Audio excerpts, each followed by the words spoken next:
A day in my life, nyelesain tugas akhir semester, mata kuliah pengantar bisnis.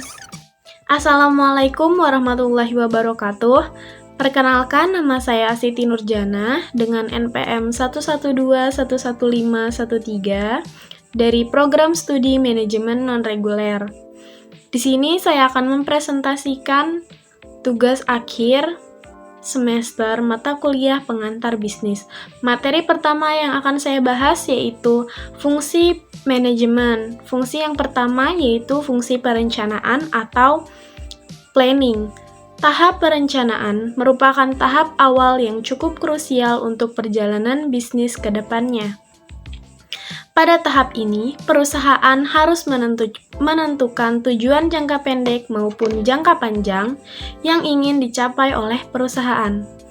Tujuan perusahaan dapat dalam bentuk kuantitatif maupun kualitatif.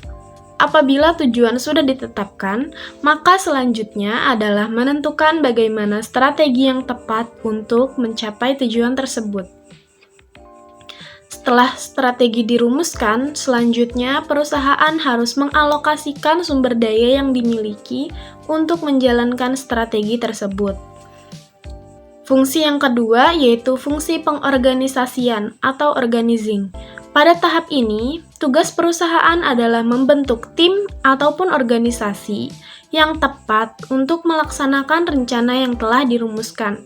Tahap ini juga merupakan salah satu proses dari pengalokasian sumber daya, khususnya sumber daya manusia. Manajer menentukan peran atau posisi apa saja yang dibutuhkan dalam organisasi. Fungsi tersebut dibentuk dengan memiliki tugas, wewenang, serta tanggung jawab masing-masing, serta bagaimana hubungannya dengan posisi yang lain. Dari banyaknya posisi yang ada dalam organisasi, mereka harus dapat bekerja sama serta kooperatif untuk mencapai tujuan perusahaan. Dalam melakukan pekerjaan, membagi orang-orang ke dalam posisi-posisi ataupun departemen, sesuai dengan pekerjaannya, manajer harus bisa merumuskan bagaimana keputusan yang terbaik dalam penggunaan sumber daya manusia yang ada. Sebagai contoh, apabila Anda memiliki 10 orang anggota tim, maka bagaimana caranya agar 10 orang tersebut dibagi ke dalam pekerjaan yang berbeda untuk saling bekerja sama mencapai tujuan. Dalam membagi pekerjaan tersebut, tentunya juga mempertimbangkan karakteristik dan kemampuan dari tiap individu tersebut agar tercapai kinerja yang optimal. Materi selanjutnya yang akan saya bahas yaitu mengenai manajemen pemasaran. Menurut Philip Kotler, manajemen pemasaran adalah analisis, perencanaan, implementasi, dan kontrol yang disusun untuk sesuai dengan tujuan dan visi perusahaan. Manajemen ini juga bergantung pada rancangan organisasi yang menyesuaikan kebutuhan pasar, terutama target pasar. Dalam hal ini juga berkaitan dengan harga, distribusi dari supplier, dan kepada konsumen, serta pelayanan. Maka dari itu, penting bagi sebuah perusahaan untuk melakukan manajemen pemasaran. Ketika sanggup memberikan kepuasan kepada konsumen, maka berdampak positif bagi keuntungan perusahaan. Selain itu, dalam arti pengendalian, manajemen pemasaran juga terlibat dalam pengembangan produk, penetapan harga, hingga strategi promosi, sehingga bisa berdampak baik tidak hanya kepada konsumen, melainkan juga kepada perusahaan. Nah, di sini selanjutnya saya akan bahas tentang tujuan manajemen pemasaran. Yang pertama, kepuasan pelanggan. Apa sih yang paling dicari dari perusahaan selain laba? Ya, sudah tentu kepuasan pelanggan. Maka dari itu, untuk mencapai kepuasan pelanggan, perlu strategi khusus dalam mewujudkannya. Misal, memperhatikan strategi pemasarannya, dan itu dapat ditempuh dengan cara mengelola manajemen pemasaran yang baik. Kemudian, menciptakan permintaan. Salah satu hal penting yang perlu diketahui dari manajemen ini adalah bagaimana mengelola bisnis agar muncul permintaan produk dari konsumen. Nah, udah pasti perlu melakukan strategi pemasaran yang terukur. Salah satu contohnya, dengan mengetahui preferensi konsumen, Dengan mengetahuinya, mudah bagi produsen untuk melakukan strategi pemasaran produk. Lalu selanjutnya, target pasar. Ketika mengetahui preferensi konsumen, kita juga bisa memahami mana yang menjadi target pasar. Jika produk Anda sama dengan kompetitor, hal yang dibutuhkan adalah menciptakan promosi yang efektif dan tepat sasaran. Iklan di media sosial dapat menjadi sarana ampuh untuk mengambil target pasar. Bisa dicoba melalui Instagram, Facebook, dan yang lagi viral sekarang ini, TikTok Shop. Selanjutnya, pencitraan produk. Untuk mengenalkan sebuah produk kepada konsumen, tentunya harus melalui promosi dengan iklan yang inovatif. Namun, perlu diingat bahwa kualitas produk perlu diperhatikan dengan seksama. Jika kualitas produk baik, mudah bagi divisi pemasaran untuk mengenalkan produk, sehingga konsumen pun lebih mudah tertarik untuk membeli dari produk Anda. Selanjutnya, target pasar baru.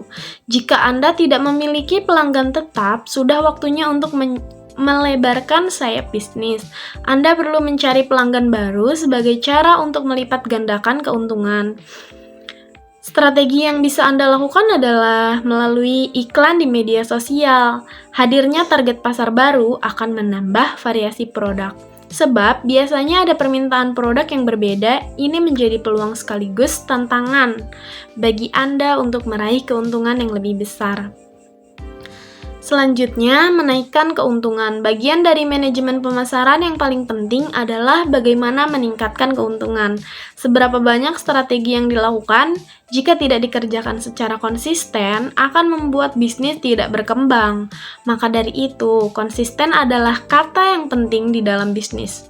Jika sudah rapi, detail, dan konsisten, percayalah keuntungan bisnis akan hadir secara sistematis.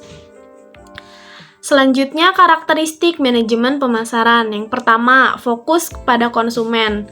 Selain keuntungan, sebenarnya bisnis itu tergantung bagaimana kita memiliki konsumen yang royal. Hadirnya konsumen dengan ciri itu memudahkan kita untuk memperkenalkan produk.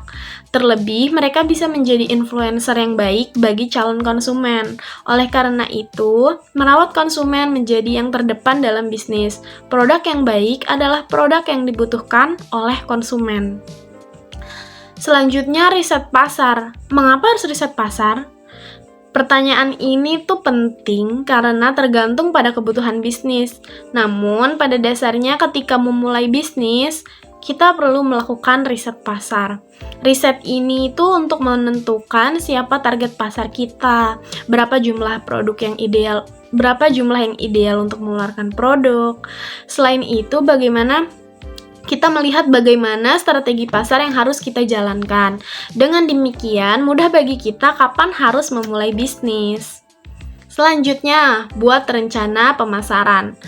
Setelah melakukan riset, menentukan target pasar, hal ini yang semestinya kita lakukan adalah membuat rencana pemasaran. Jika melihat era yang lebih digital, membanjiri pesan melalui media sosial adalah sesuatu yang masuk akal. Kita bisa menyusun satu persatu rencananya untuk kemudian diimplementasikan menjadi promosi. Ketika kita memahami apa itu pengertian dari manajemen pemasaran, serta tujuan dan karakteristiknya, maka kita sudah siap untuk berbisnis. Jika bisnis ingin lancar, maka kita harus pandai mengelola bisnis tersebut. Materi ketiga yang akan saya bahas yaitu manajemen keuangan. Manajemen keuangan adalah disiplin ilmu yang bertujuan untuk mengelola sumber daya keuangan suatu entitas atau perusahaan dengan cara yang efektif dan efisien. Manajemen keuangan mencakup berbagai kegiatan seperti penganggaran, perencanaan keuangan, pengelolaan kas, pengelolaan investasi, pembiayaan, pengendalian biaya, dan analisis kinerja keuangan.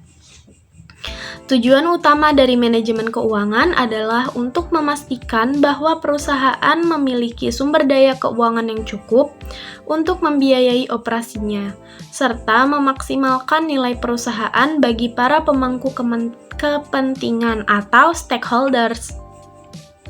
Dalam konteks bisnis, manajemen keuangan bertujuan untuk memaksimalkan keuntungan dan mengurangi resiko keuangan. Manajemen keuangan juga berhubungan dengan pengambilan keputusan investasi dan pembiayaan. Hal ini mencakup pengambilan keputusan mengenai jenis investasi yang tepat, sumber pembiayaan yang optimal, dan manajemen risiko keuangan yang efektif. Selain itu, manajemen keuangan juga melibatkan pemantauan dan analisis kinerja keuangan perusahaan, serta pengembangan strategi keuangan jangka panjang maupun jangka pendek. Materi terakhir yang akan saya presentasikan yaitu manajemen sumber daya manusia. Manajemen sumber daya manusia adalah upaya perusahaan untuk mengelola sumber daya manusia yang dimiliki dalam rangka mencapai tujuan perusahaan yang telah ditetapkan. Target perusahaan jadi tujuan utama semua pekerjaan yang dilakukan oleh karyawan. Meski demikian, manajemen sumber daya manusia tak lagi hanya berfokus pada pemenuhan target perusahaan saja, namun juga memikirkan bagaimana perkembangan dari setiap talent yang dimiliki oleh perusahaan. Hal ini bergeser karena talent kini tak hanya berperan sebagai mesin saja, tapi juga sebagai aset yang dimiliki oleh perusahaan. Orientasi pragmatis kemudian diubah jadi orientasi proses. Harapannya, semakin baik perkembangan individu talent yang dimiliki, maka semakin baik pula kinerja yang diberikan untuk perusahaan. Akhirnya, performa perusahaan bisa meningkat dari waktu ke waktu. Tujuan dari manajemen sumber daya manusia ini adalah mengembangkan sistem kerja yang dimiliki perusahaan hingga ke titik paling optimal, kemudian mengembangkan praktek manajemen berkomitmen yang memandang talent sebagai stakeholder dalam perusahaan, memastikan ketersediaan kesempatan yang setara untuk semua orang, memastikan hak talent selalu dihargai dan didapatkan sesuai dengan prosedur, menciptakan iklim kerja yang efisien, produktif untuk semua orang, dan mendukung perkembangan individu setiap talent. Manfaat penerapan manajemen sumber daya manusia secara praktis, yaitu optimalisasi SDM yang dimiliki, peningkatan produktivitas dan disertai kepuasan kerja, memetakan kebutuhan talent di setiap bagian yang sudah dan akan dimiliki, data lengkap terkait informasi ketenaga kerjaan, penelitian untuk perencanaan di masa yang akan datang. Baik, sekian presentasi dari saya. Kurang lebihnya mohon maaf, terutama untuk kata-kata yang berbelit atau tidak jelas. Sekian dari saya. Wassalamualaikum warahmatullahi wabarakatuh.